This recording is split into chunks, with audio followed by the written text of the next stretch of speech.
गजा पर इसराइल के वहशियाना हमले जारी, मजीद 80 फलस्तीनी शहीद। रिपोर्ट के मुताबिक मंगल को गजा में इसराइली फौज ने इमदाद के लिए जमा लोगों पर फायरिंग और गोलाबारी की, जबकि बेघर फलस्तीनियों पर बम गिराए। गजा के अस्पतालों में मौजूद तिब्बी जराये का कहना है कि इसराइली फोर्सेस और ड्रोन्स ने गजा में मंगल की सुबह से अब तक कम से कम 86 फलस्तीनियों को शहीद कर दिया, जिनमें 56 बेघर अफराद थे जो इमदाद हासिल करने की कोशिश कर रहे थे।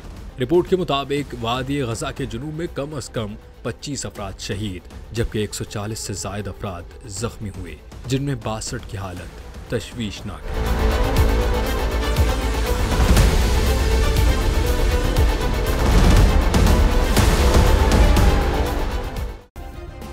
सब्सक्राइब करें और बेल दबाएं ताकि कोई खबर रह न जाए।